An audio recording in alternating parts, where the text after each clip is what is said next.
644 Gs. 644 Gs. That's what your boy is on. But does this now mean your boy is in fact greater than Mr. Pele himself? Do those G's mean he is the greater dude? Double H. Double H. Double H.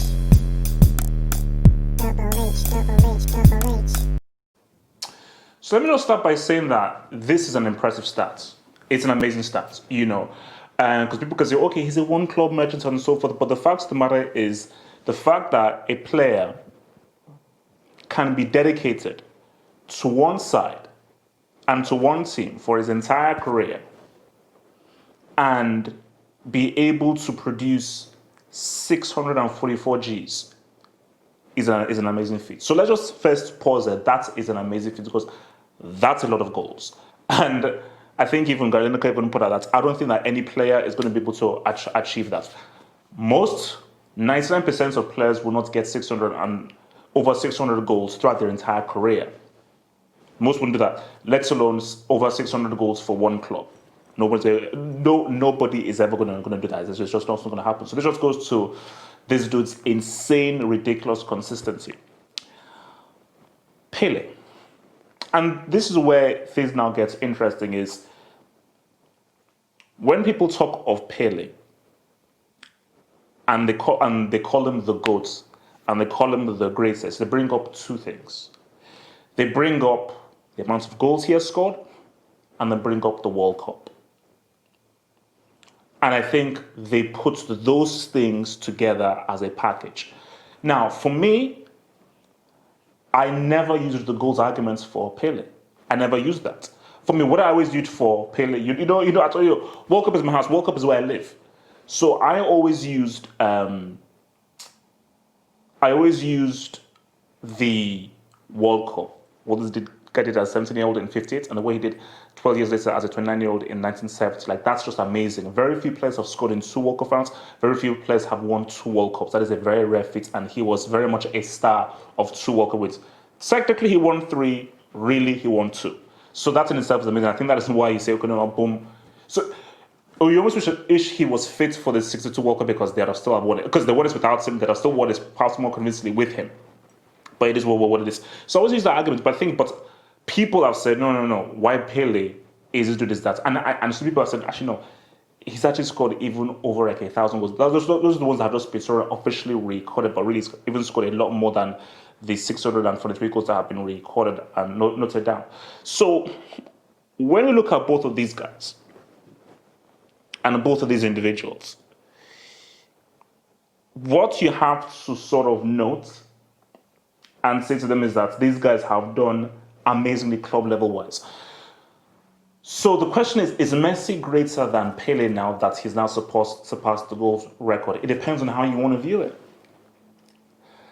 And it's almost as if, because see, for me, before he broke the record, I already said that he's the greatest club player. He's perhaps arguably one of the greatest club players of all time. You have to just, you see, you have to look at Cristiano in it, and I say, is he might be based on what Cristiano's won, but I just think that in terms of just the best, let's just do that. In terms of when you just put everything in a package, quality of the player, what he did on the pitch, the kinds of things he did on the pitch, the way he did it. Again, we talked about the 92 goals in a calendar year and this goals record. So when you just put the whole pie, you can make an argument that this is the best we've seen from a club player.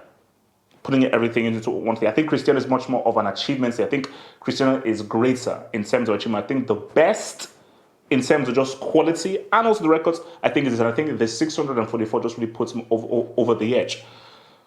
But my thing is,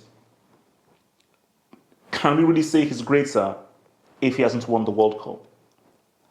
And remember, this is the case of where he plays for Sweden or he plays for Finland or so forth. He plays for freaking Argentina, a team who have won the World Cup twice prior and have been beaten finalists twice. One of them, he was there in 2014.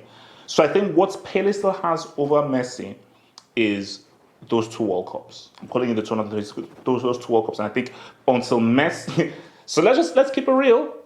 For Messi to be able to say what's up to him, for Messi to be on his level, he'd have to win two World Cups. For him to surpass him, he'd have to win three World Cups. And I think you cannot deny that. Because I think we can't just pick and choose. We can't just be like, oh, well, he's surpassed records, so therefore he's amazing. Oh, no, World Cup doesn't matter. It's all about the club. No. Pele's arguments is the 643 recorded goals and the two World Cups. 33 and the two World Cups. That is his package. Messi's package is the 624 goals, all those European trophies and so forth, the 92 goals in a calendar year, boom. But my thing is that, should we just ignore the international game and just focus on the club game? Is that fair? I don't think that's fair. That's why I ask this. Because us ignoring the international repertoire is just readjusting the arguments to suit what we want and to suit our agenda, which I think is disingenuous. I think, because remember, we're talking about who is greater, not who is the greater club player. Who is the greater club player? It's Messi. Messi is the greater club player, because people say, oh, well, Pele did win the European Cups and he was really doing all this stuff against some of the best players back in the day. But at the end of the day, I think that the amount of time Messi has been on top in the club game, the Champions Leagues he's won, and the fact of the matter that based on just how much money is in the game right now, he's playing against more expensively assembled teams and so forth. I think when you compare it to Pele's club exploits, you may say that Messi is greater. So I also say club-wise, Messi is the greater club player. Internationally, Pele counts as Messi like it's a white horse. Messi doesn't even have a Copa America, But if now, because greatness is you're taking every single thing into account. You're going to take club, international, and if we're looking at both, I say Messi just edges Pele club-wise. Internationally, Pele trounces Messi internationally. So when you not take two things together, the package Pele has is greater than the Lionel Messi package.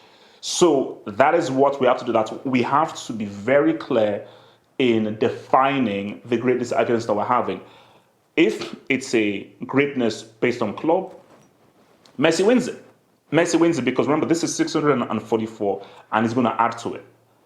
He's going to, because this is for a single club. So by the end of the season, he may get to 650 maybe. I think he's got maybe another 10, 15, 20 Gs in him, even with this team, and maybe about 10 or 15 more Gs. So he may get to 640, 650 something. And I think he'll end it because he's leaving. Because I don't think he's going to stay for Barcelona any longer. And I think that, look, it's an amazing feat. It's a truly, truly amazing feat because that's